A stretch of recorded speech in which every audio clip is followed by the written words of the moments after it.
Where's the mic? Where did it go? Hi everybody, happy Friday evening live tutorial stream.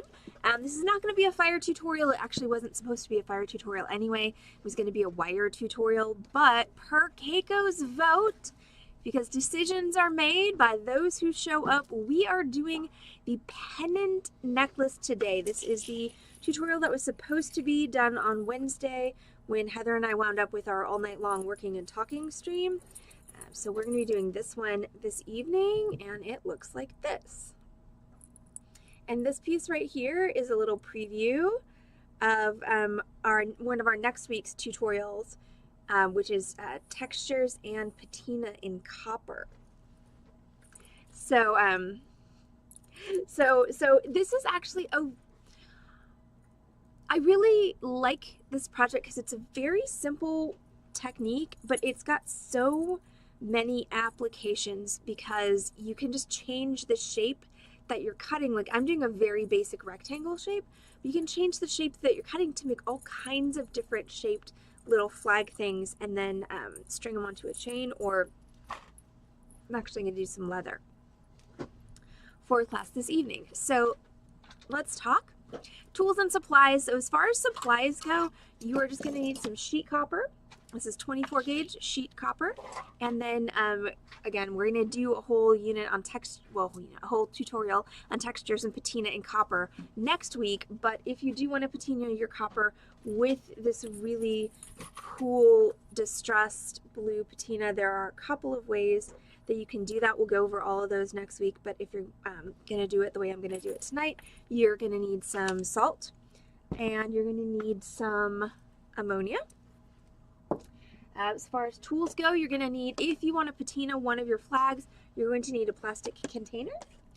You need metal shears, dividers, or a square or a straight edge, any of those will work. Chasing hammer, bench block, scribe, wouldn't hurt. Some fine steel wool, which ironically, I don't know if I probably have some here that I can use. Oh, there's my dividers, yay, my good dividers.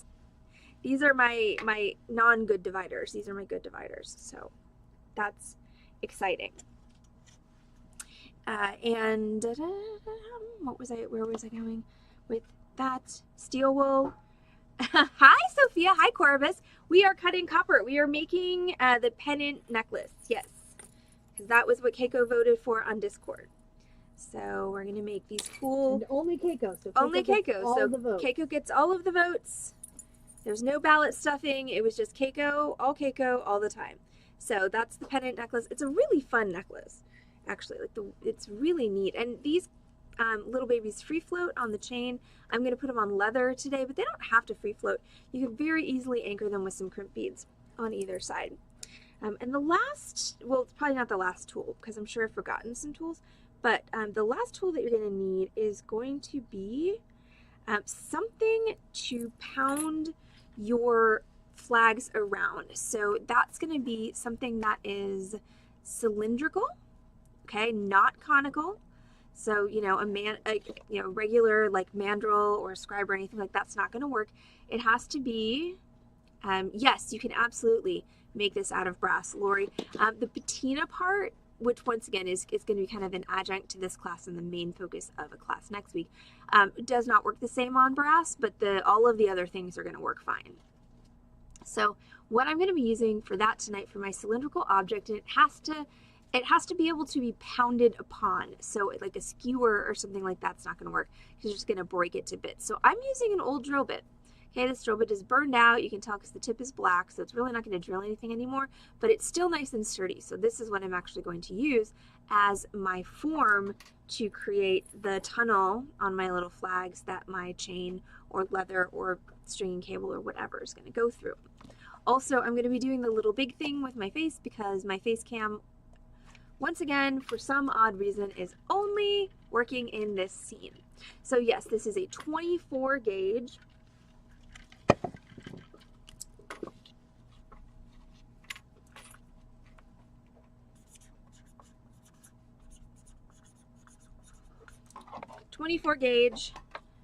Copper sheet. That is what we are working with tonight. So first thing I need to do is cut a strip of metal from the end of my copper sheet. And the easiest way to mark that is going to be with my dividers.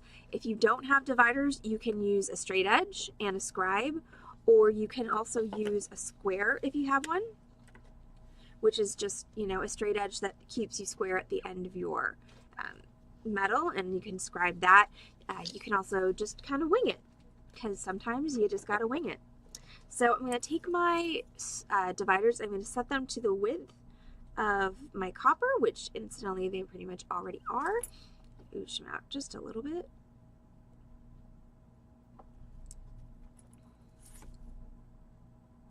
All right, and then I'm just going to take my dividers and I'm going to run one side down the outside of my copper, and the other side I'm just going to lightly press down with my finger so that I'm going to scribe a line. And that's going to be my cutting line. And then I'm going to cut that out. Maybe. I'm going to cut that out with my metal shears. I left my favorite metal shears at home, so I'm stuck with the not quite as good ones. But we shall soldier on. We better. So I'm just cutting that out with my shears. I mean, to be fair, even these are better than the scissors that Corvus used, that one stream. Golly, I mean, she was just cutting with a line. No, you already said it. Sheer cussedness. Sheer cussedness. She was cutting with sheer cussedness. With Mexican stubbornness. Yeah. Okay, so now I've got my strip of copper, and I'm going to grab a ruler. I'm going to measure how long do I want these to be. Honestly, it was really just arbitrary when I did these. So that is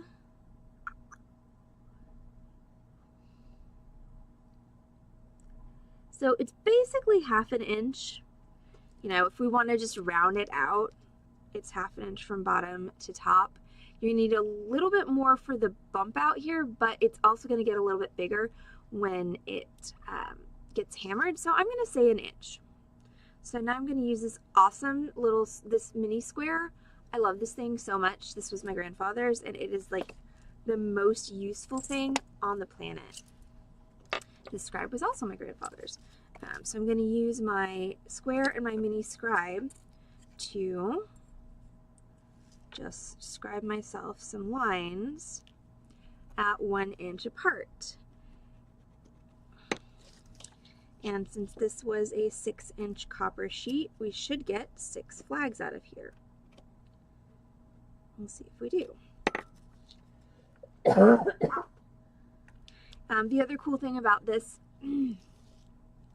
little squarey device is it's got this, the square part is movable, so you can set it at a particular length and just keep lining it up and marking, which is pretty awesome.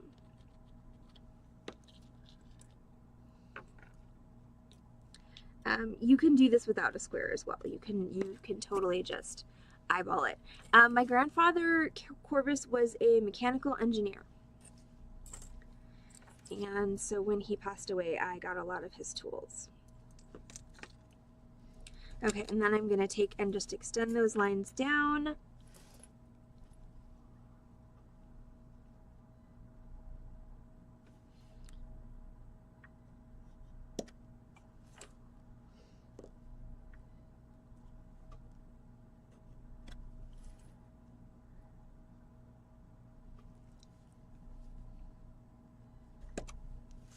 He did have all the cool toys. His coolest toy was a giant drill press. It was taller. That is taller than me still. And I mean, granted, I am not a statuesque human, but it's taller than me and probably weighs about 400 pounds.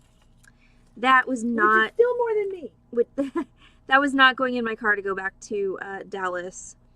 Like, it could have, but first of all, we would have needed a crane, and second of all, it would have been the only thing that came back. So I chose quantity of tools over giant drill press. Also, really no place to put the giant drill press. I mean, I could put it in my living room, but that's a questionable design decision, I feel like.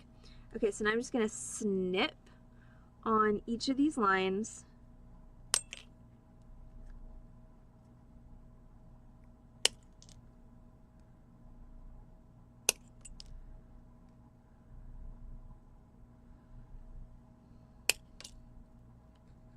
I have my 6 little flags. And then, okay, and that should be it for the cutting portion of our stream tonight. So now I'm going to mark and scribe a line at the middle of the length of each of these. So I'm going to once again get my square, and I'm going to set it this time to 1/2 inch.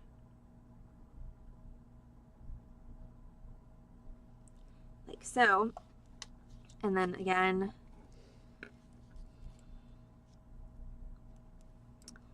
yes, I know how to use this tool. Brain work. Thank you. Sorry. I am definitely feeling the cumulative sleep deprivation today. Like, I feel like I was more awake yesterday than today.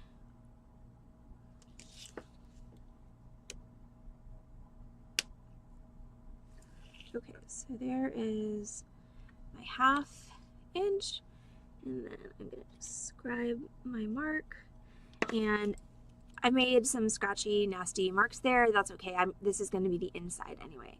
So I'm just going to scribe that, and then I can use my square to continue it down in a minute. So that's my 1/2 inch. I'm just going to do that on all of these. Doesn't, theoretically, as long as you cut accurately, doesn't matter from which side you measure that 1/2 inch, because the middle is the middle, regardless of what side you're measuring it from.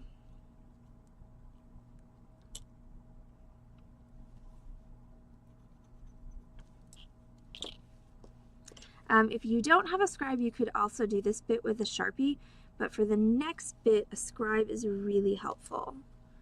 1, 2, 3, 4. Okay. That is sadness, Corvus. Oh, it is sadness. It's, you know, it's not fall until like October, Corvus. Like, that's the way it works. I mean, when I went to work today, it was 78 degrees. Oh, I was pretty happy. Took my hair down partway through the day. She did. It was wet, like wet, and I'm not dying, so. Ooh, can I put you on so they can see your down hair? Hold on. There's a header with her awesome hair. Look at that. Like, hello. How jelly are you of that? Because I'm totally, oh, it is October. Oops. Like, look at that. I want that. There's so much of it. I buy wigs so I can have hair like that. Not fair. Also, the really funny part about it is, so, I just need to post this screenshot in Discord. You don't need me in the way of what you're doing.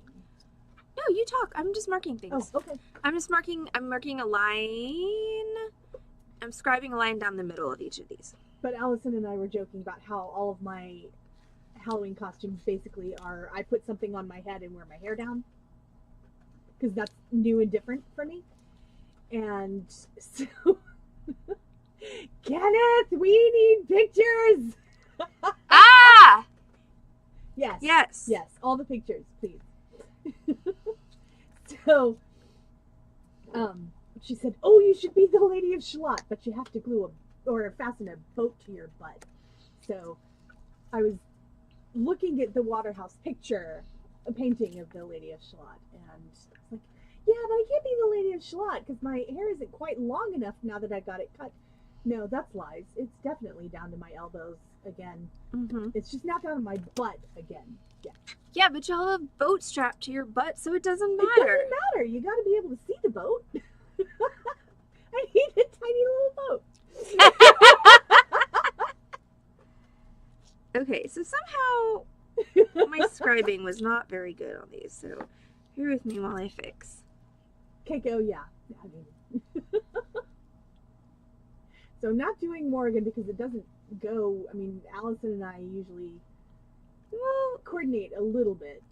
I'm sorry, I just saw the thing and it just hit me and I had to order it. Well, also, I've been to Morgan for 3 years now. Isn't the Morgan eternal? Yes. I'm always the Morgan on the inside. There you go. Apparently now I need to get myself a boat. Or my butt. Are we changing your Halloween costume? No. Are you sure? Because I can get you a tiny boat. I can make a paper boat. I mean,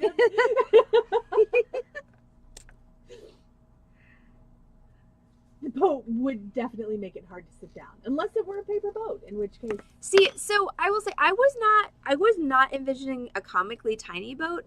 I was envisioning like a like a polyvinyl foam boat that's like the size of you, and then it would be strapped to like your waist. So I'll be the Lady of Shalott a different year. I can start in November. I also like the comic. I do also like the comically tiny boat. I really do think that's, yeah. That's also good. Like if I'm in a parade, big boat. If I'm at a party, tiny boat. Tiny boat. Okay, so Jean from Bob's Burgers has the best Halloween. So I'm just scribing the center line on all of my rectangles.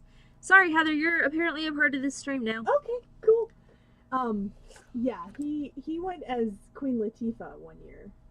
Ah. Yeah. Yeah. Like, not in blackface, because Bob's Burgers would never. They show how it should be done, not how it is. But yeah. That's awesome. You could just be Jean in the burger costume. Yes.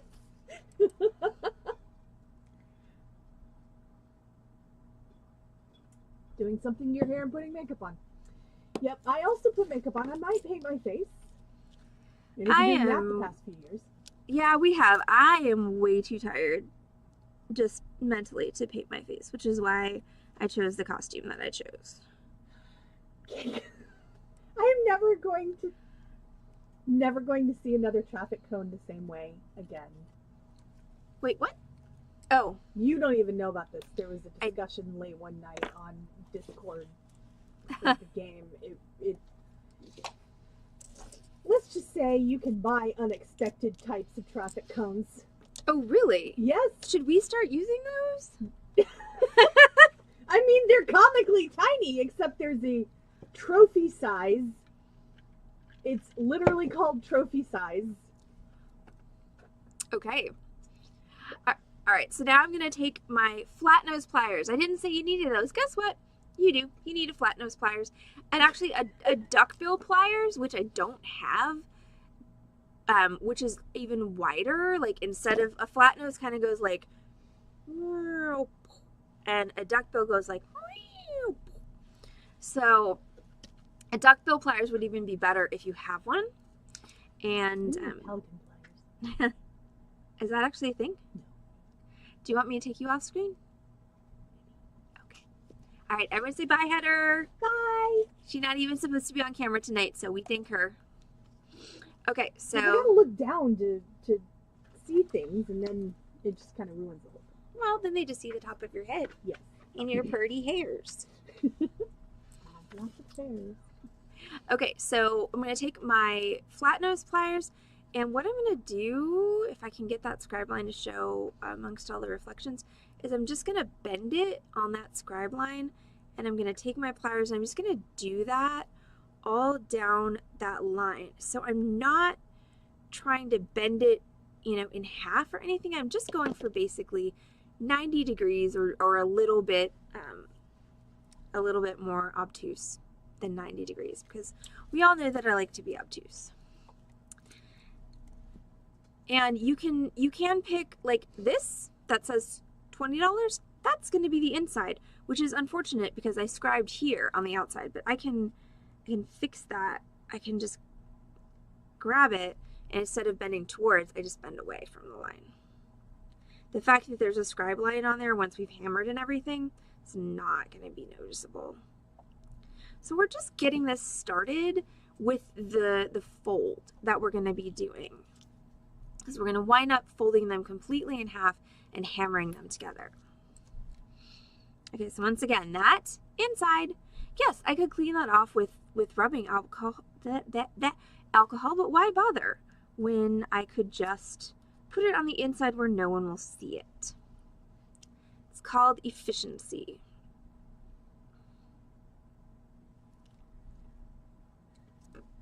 I'm just making all my little foldy guys right there.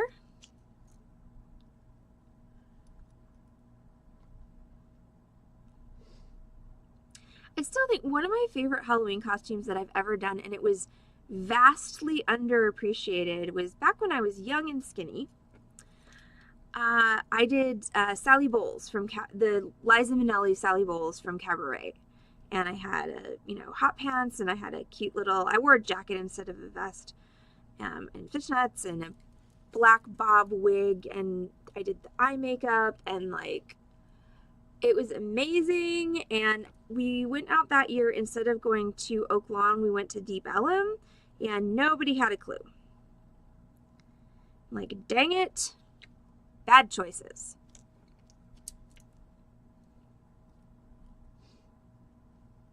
That was a good costume. It was a good costume. I would definitely not be able to wear it now, but it was a good costume then. Okay, so, all right, so I've got all my bits kind of bent over. I can just use my fingers to sort of bring them down to about here. Okay, so basically now we're looking at U shape or optimum taco shell for maximum filling capacity. And since this is 24 gauge, I can do this with my fingers. If you're doing this with heavier metal, you're going to need to start hammering them at this point. But I do find that if I do this with my fingers, it's less likely that I'm going to bash my fingers with the hammer if it skips off of my metal.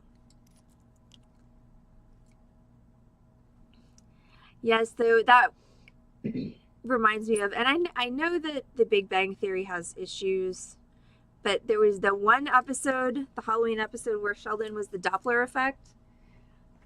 That was pretty funny.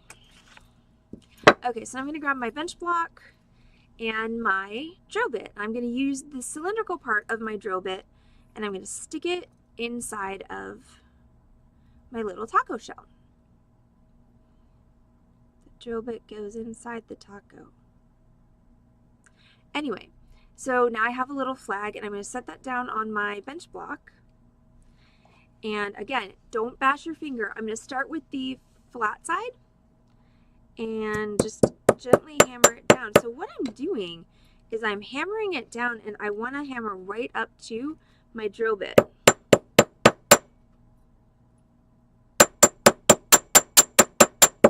Like, I'm literally hammering right up against it because I want to make that little channel. So I'm doing right now something that I tell you guys not to do when I teach hammering. I am actually using the edge of my hammer to really get in there and hammer that down. So see how I've got now that kind of like flag-shaped channel going? Okay, so now this is secure. All right, it's all formed. Now I can texture it. So I'm just going to texture it with my chasing hammer, but you could use a texturing hammer or you could stamp it, whatever you want. Also, hitting it with the chasing hammer kind of helps to make the edges a little bit nicer. If you have any sharp bits, like that is not a pleasant bit at all, you can grab a file and just knock those down.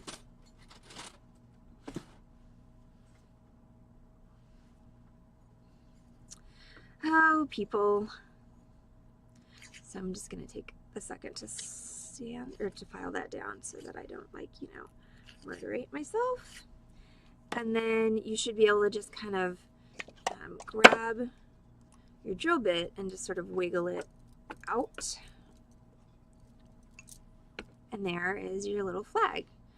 You could even, if you wanted to change the shape of it, you could even concentrate a little bit more hammering on the edges to sort of flare them out. But I do like the somewhat straighter edges because I think it makes it lay nicer on the necklace. But if you were doing something else, that could be cool. And then there's my channel, which I'm gonna, again, use leather tonight to put that through. So I'm gonna set that aside. Now I'm going to do the next one. So once again, take your little taco shell, put your drill bit in there. Make sure that it's on the smooth part of your drill bit and not the twisty part. Well, okay, these are healing, and I've determined that this is the danger finger. So I wrap that one when I'm sawing now. Because the thing about, you've got to have tactile contact with the stuff you're working with. Yes. Which means that protective gloves are problematic. I love this scribe. It has its own case, so you can wear it in your shirt pocket and be like all engineering nerd chic. Because nerd chic is totally a way I think of my grandfather. It really isn't. Okay, so now I'm going to hammer this. Also, Keiko, in this project, you should be more concerned with me smashing my finger with a hammer than cutting it. Just saying.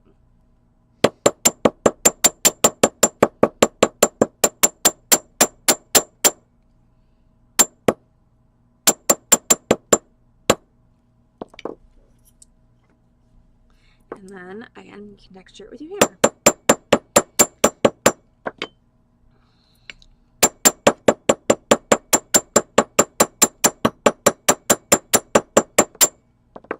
Okay.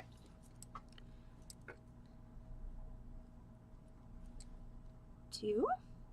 So see, extremely simple concept. Extremely simple concept.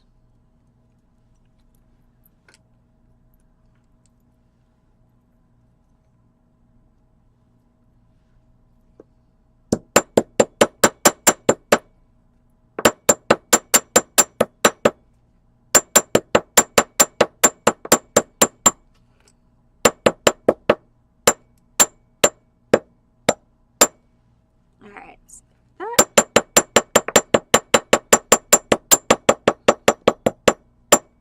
And you can also use the texturing to kind of further define that little ridge there. Steel-toed boots for hands. Maybe I should just get all bionic fingers.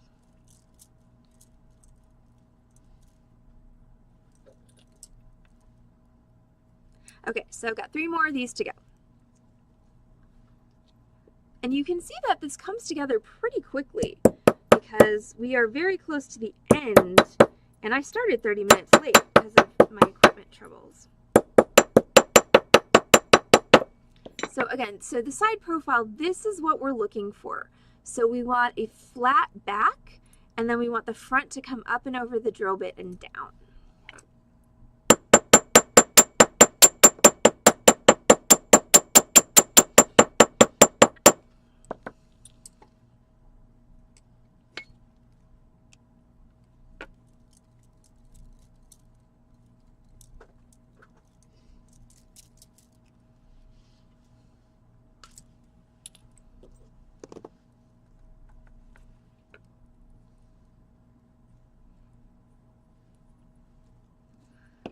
Alrighty.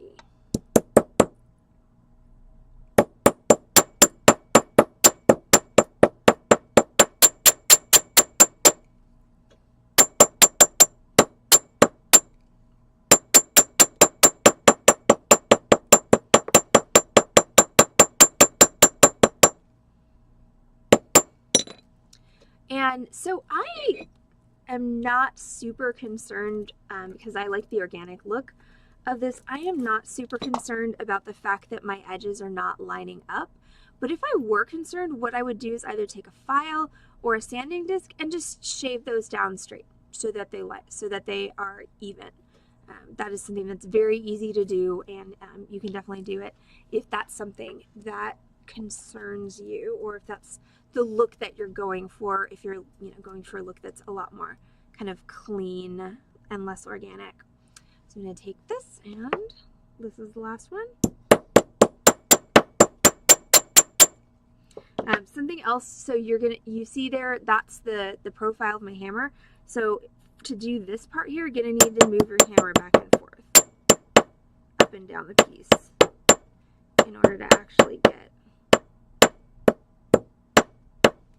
that ridge to be even, and then texture.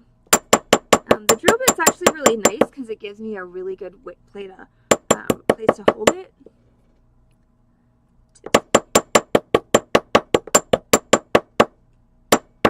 Okay, so there we go. That's my last flag. If you don't have drill bits lying around, you can use, if you have a teeny tiny knitting needle, you can use that. I have actually a giant doll making needle that's like this big and is truly scary. So that's what I used at home. Anything that's, cylindrical and the size that you need, and again, isn't going to get smashed. Okay, so I wound up with one that's notably bigger than the other, so that one's going to go in the middle.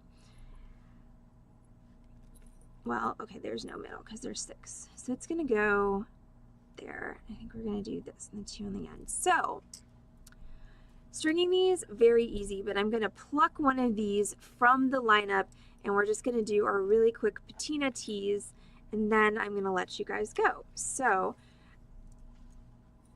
you can just literally string your leather or your chain or whatever through that channel.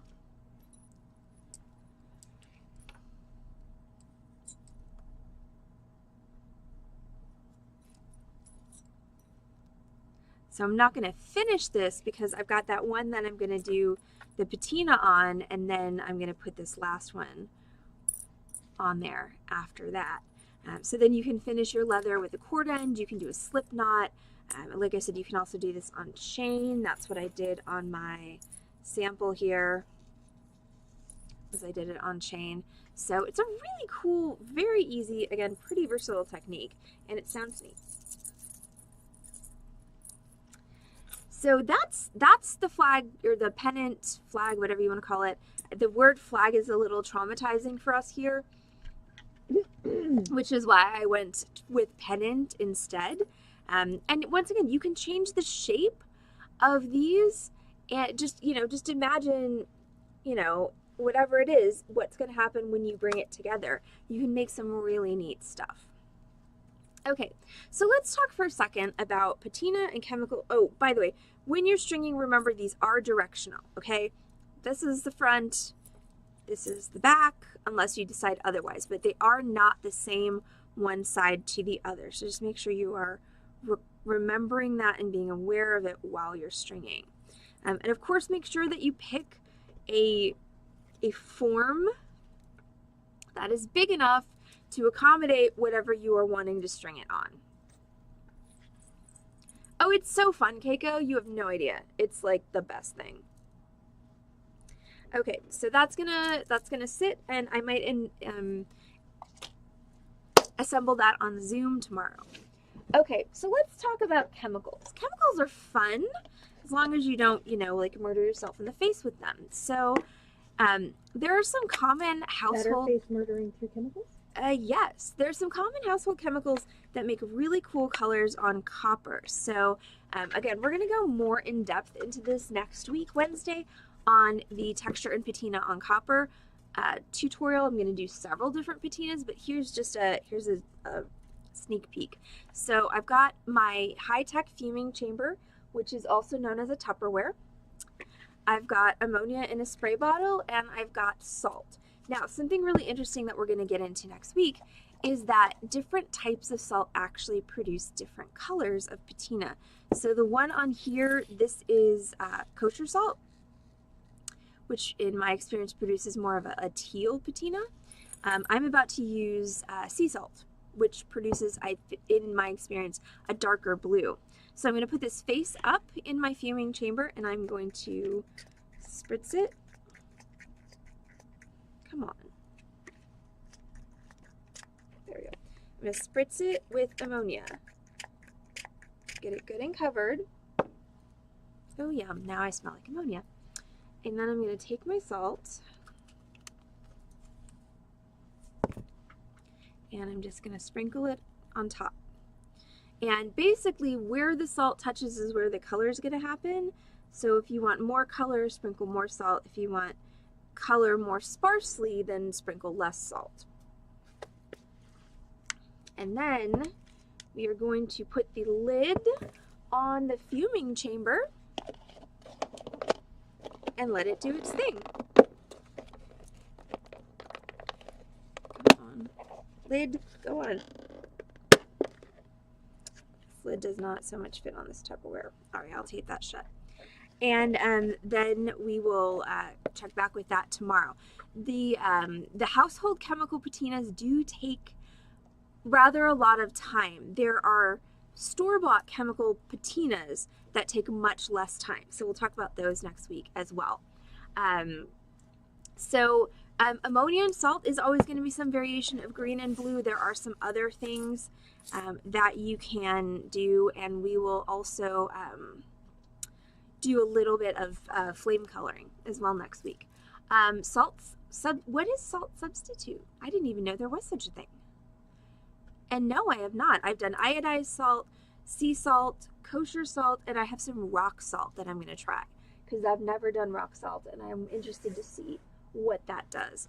Plus some chemical patinas like Jack's, some flame coloring, a little bit of hammering, and yeah, whatever else I can dig up between now and then. But I'm going to Google salt substitute. That's interesting. Potassium chloride. Ooh. Huh. We shall see. But that's for next week. This is it, y'all. This is my last tutorial of the week. Heather and I made it. We survived. We did. Tomorrow night is Zoom. Heather sent out the email earlier. So if you want to Zoom with us, it's the same meeting ID as usual, starting at 6 o'clock approximately tomorrow, running till 8. You can work on whatever you want.